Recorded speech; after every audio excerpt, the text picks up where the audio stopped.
Tens of millions of dollars spent, dozens of attack ads, and many months of campaigning later, it's decision time. Democrat Governor Pat Quinn or Republican Bruce Rauner. Only one can win, and on Tuesday, the voters of Illinois will decide. I'm WGN TV political analyst Paul Lisnek. Welcome to Politics Tonight, the Decision 2014 edition. Tonight, we're taking an in-depth look at the race for Illinois governor and other races that will shape our future as a state and as a nation. Tonight, we invite you to post a comment on our Facebook page or just follow along on Twitter. You can use the hashtag CLTV Decision 2014. We begin our coverage of the race for governor over a year and a half ago when businessman Bruce Rauner announced that he was considering a run for office. In March of last year, Rauner joined us here in the WGN studios for his first television appearance about his decision. And the process of taking back special interests and fighting with them is going to create some enemies, and it's going to upset the apple cart, and a lot of groups who like the status quo will not be happy. Politicians tend to be afraid of who they upset. I will just do the right thing, and I don't care about the ramifications of re-election or a special interest group that might be mad. Are you ready for the media scrutiny? You know, that's politics. I'll be accused of all kinds of horrible things. Really? Well, tell me one. I could. You know what? The ideas that'll come up and be criticized would be so wild. It's going to be wild. And wild it has been. Rauner beat his primary competition, leaving Bill Brady, Kirk Dillard, and Dan Rutherford behind him. He's continued positioning himself as a businessman who wants to save the state from economic ruin. Now, the first time we talked to Mr. Rauner, he told us he had no social agenda, and he's maintained that stance throughout the campaign. He's been accused of being involved in some shady business practices, including misconduct at nursing homes that his company owned, and possibly making threats to an ex-employee of his. Just one day before that first Rauner interview, Governor Pat Quinn delivered his budget for the 2014 fiscal year. The future was bleak for Illinois, nearly $10 million in backlog bills.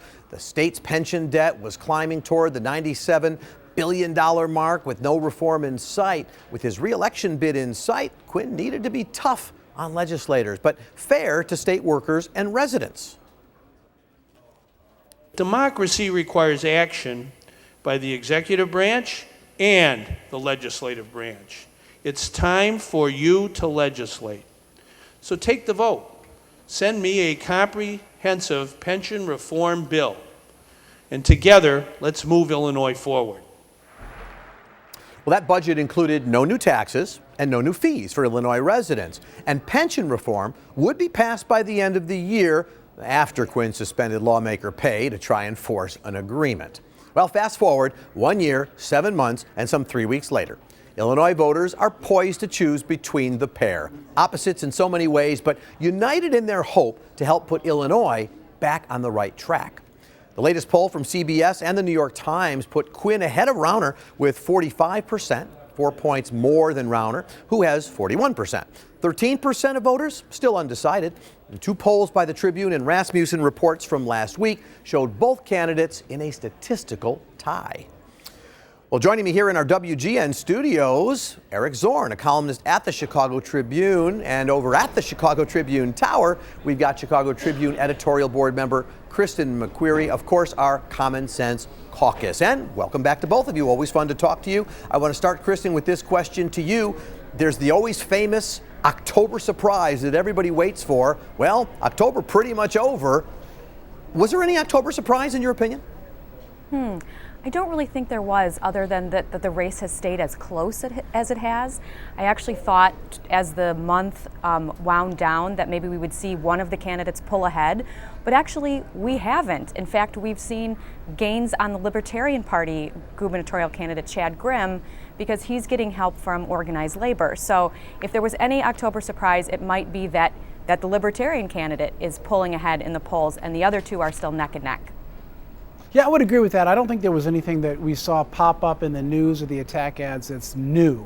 You know, nothing that we saw that would qualify as a surprise. If there is anything that has developed in the last couple of weeks, it's been this Ebola story, particularly in the past week, where Governor Quinn and Bruce Rauner have come out acting like the physician-in-chief trying to protect us from this African disease. So, and that may be playing into Republican hands. I'm not sure, but that's the only news story that seems to have changed any dynamic in this race at all. And you know what, Kristen, let me get your response to that, because in my thought, if there is an October surprise, that may be it, this Ebola concern, and then it triggering folks like Bruce Rauner to say, we need to stop travel in the United States from the countries this involves. And that sets up a pretty different, interesting distinction between him and Quinn. How important do you take that issue to be among people? Are people concerned here in Illinois about an Ebola outbreak? I think people are concerned, but I think voters are smart enough to realize that that's more of a federal issue. I don't think they really are that concerned about what Rahm Emanuel even can do. He's been talking about it, or the two gubernatorial candidates. They realize this is an issue for the president, for his cabinet, and at the federal level, but not at the state level. Yeah, particularly true of a ban on travel. I mean, that's the kind of thing that's totally done on a federal level. And yeah, governors can advocate for things like that, but it's not something that a governor is allowed to do.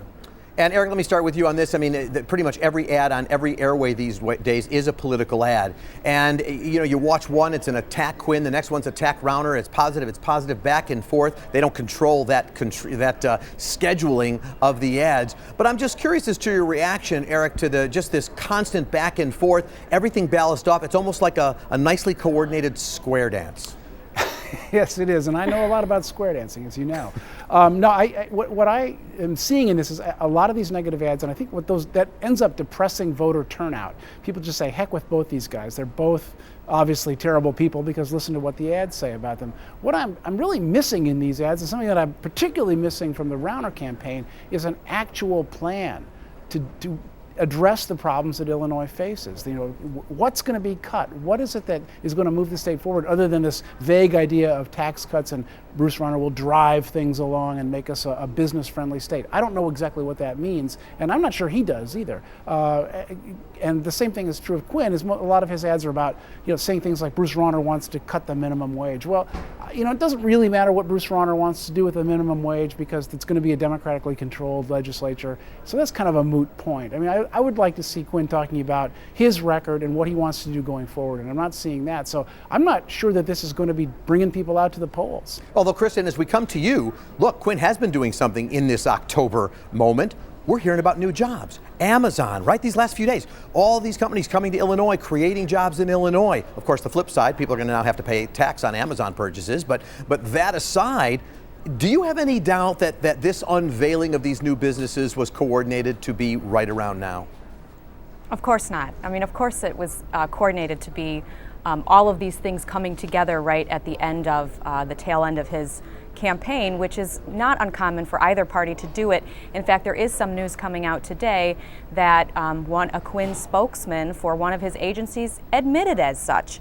So there's always a coordinated effort to kind of use the power of incumbency to sell yourself on the government side right before Election Day. And there's no question in my mind, when you look at Governor Quinn's schedule day to day, there's something positive that he's doing every single day that is, about jobs or improving the economy here. That is not a coincidence. Quinn's job has got to be to convince people in Illinois that things are going basically the right direction, not as fast as he wants, not as fast as most of the editorial boards in the state want, but that Illinois is moving in the right direction. That's his job. That's what, it doesn't, I don't think he has to define Bruce Rauner or make some of these other points that he's making. I think that he needs to have people say, like, well, I think we're on the right track, basically, and we should give this guy 4 more years rather than take a chance on Bruce Rauner. That's his job right now, and obviously that he's pulling out every stop he can to do that, but yes. I'd still like to see some more from him. Kristen, does that make Quinn the better closer? I mean, he's, as you said, he gets to unveil these new jobs every day, and Bruce Rauner, all he can do is say things are terrible, and I'm a great businessman. He doesn't have the power of incumbency. Does that make closing this deal easier for Pat Quinn? I don't think so. I actually think Rauner has the stronger hand in the closing arguments in this case, because even as Eric just said, I mean, Quinn can try to make a case that we're on the right track, but he's had 6 years. Every single newspaper in the state outside of one, the Rockford Register-Star, has endorsed Bruce Rauner, including some pretty heavy union towns like Decatur and Springfield and democratically dominant areas where normally they would get behind the policies of Pat Quinn.